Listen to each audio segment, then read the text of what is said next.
Hello and welcome. Welcome to the first lecture of deep learning.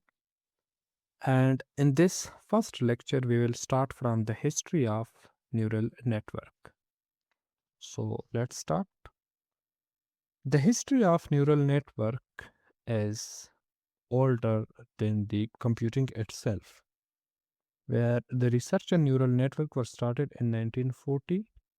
In 1943, two researchers, the McCulloch and the Pitts have proposed the first computational model of the human brain.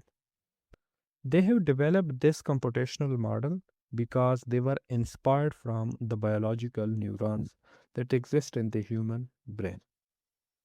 Based on their motivation, they developed a model to simulate the human brain system. And using their proposed model, they demonstrated that the artificially developed neurons could simulate simple logical operations such as the logic gates operations, the AND gate, the OR gate, and the NOT gate, so on and so forth.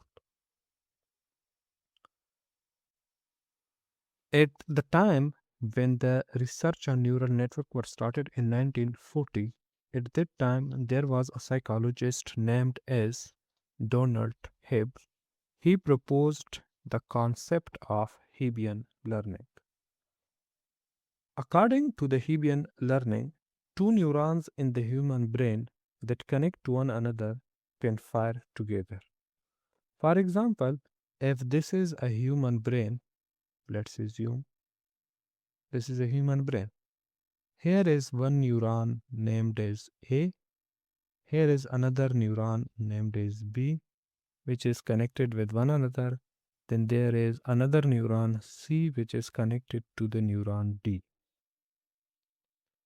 What the Hebbian learning says, according to the Hebbian learning, if there are two neurons which are connected with one another, they will be firing together. Meaning that if we consider these two neurons, the A and B, when this neuron A will be fired, by the word fired means when this neuron will pass a signal or when it will be activated, then there will be a high chance that this neuron, the B, will be also activated. It will also be fired. But with firing these neurons A or B, there is no chance that C and D will also be activated because they are not connected with one another. And when two neurons will be firing together, then the strength of their connection will also be going to increases over the time. The strength of their connection is that connection by which these both are connected. For example, if we consider, for example, that these two neurons are, let's assume their connection power is 100%.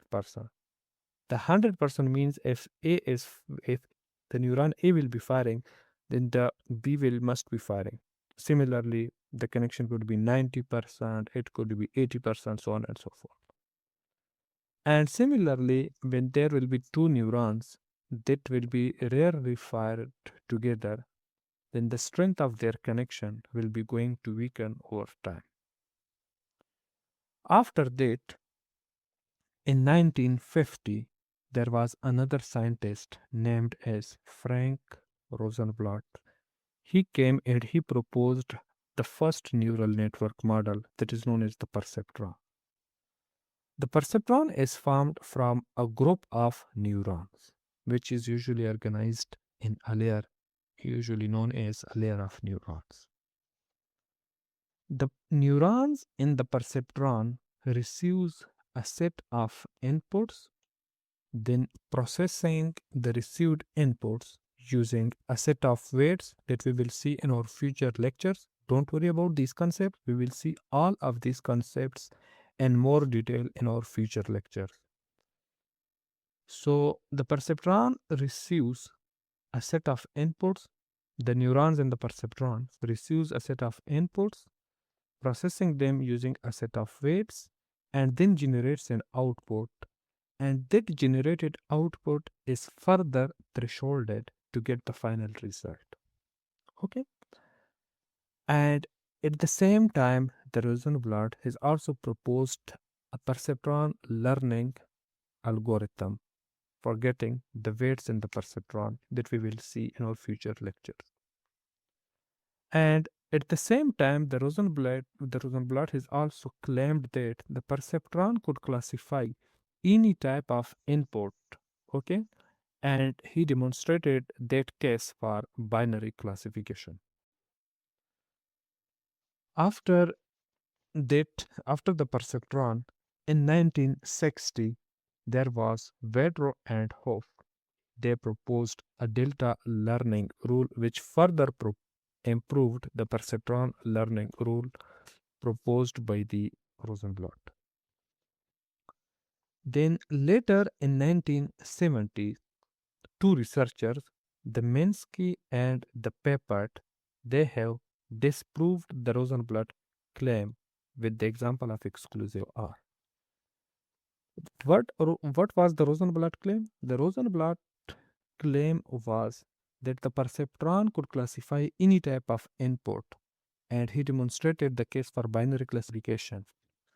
But the perceptron could not solve the exclusive R problem, which was reported by Minsky and Peppert in 1970. Okay, when the perceptron did not solve the exclusive R problem, that's why the Minsky and Peppert have disproved the Rosenblatt claim. They said no, perceptron can't solve all the perceptron cannot solve any all kind of problems. Okay, so this led to the collapse of the perceptron hype, and starting from that point, the neural network downfall was started. But later, after few years, after few decades, when the first convolutional neural network model known as the new cognitron was developed, then the neural network prominence were restored back. After that, in 1980s, Rommel Hayton and Williams have proposed the backpropagation algorithm that we will see in more detail in our future lectures. And the backpropagation algorithm was a novel method at that time that is uses for backpropagation, which is used to update the neural network weights. And it is even also uses nowadays to train the neural networks that we will see.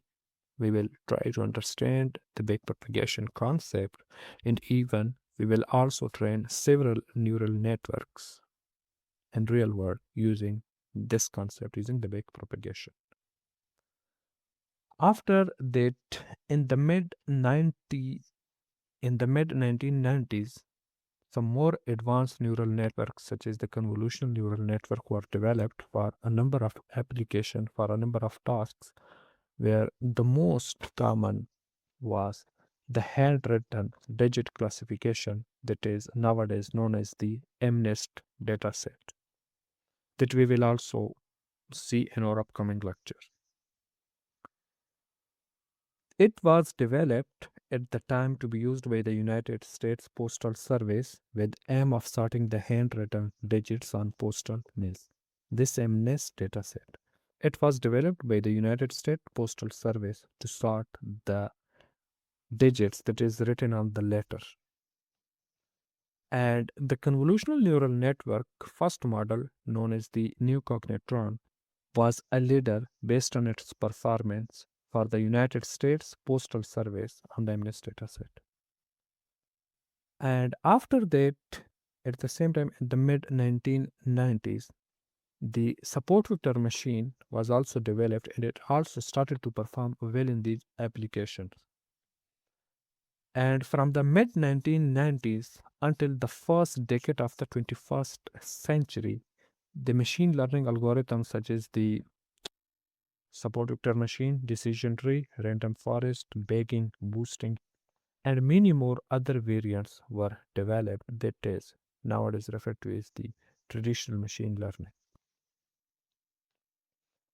And in the 2000s, in the middle of 2000s, or at the same around the same time, around the middle of the 2000, The Hinton and Ruslan have proposed the hierarchical feature learning, that is also known as the unsupervised retraining. And using this, they demonstrated that the state of the art deep neural networks model performance were improved, and it allows the initialization of the deep neural network model weights also. And from this time, the golden age of deep learning was started till today. And after this, furthermore efforts were made to improve the training of deep neural networks, and it were continued until the deep neural networks with many layers were developed and they were trained using this technique, the hierarchical feature learning. All of these contributions, all of these efforts led LX to develop LXNet in 2012. The LXNet was basically proposed to address the ImageNet challenge, which is a problem in computer vision. ImageNet is a data set made up from 1000 different types of objects, images, and each type of object has a million of images in this data set. And the LXNet captured all of the computer vision attention by winning the ImageNet challenge at that time with a large margin from all of its competitors.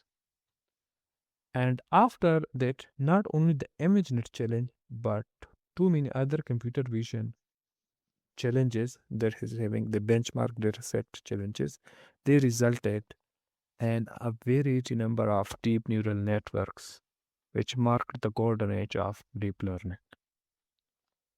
So this was all about the history of neural networks, how it started, from where it started, how the deep learning was, how the deep learning is evolved, and where we are nowadays. So this was a history of neural network. I hope you will have enjoyed this lecture. If you have liked this lecture, please subscribe this channel and share with your friends. I'll see you in the next lecture. Thank you.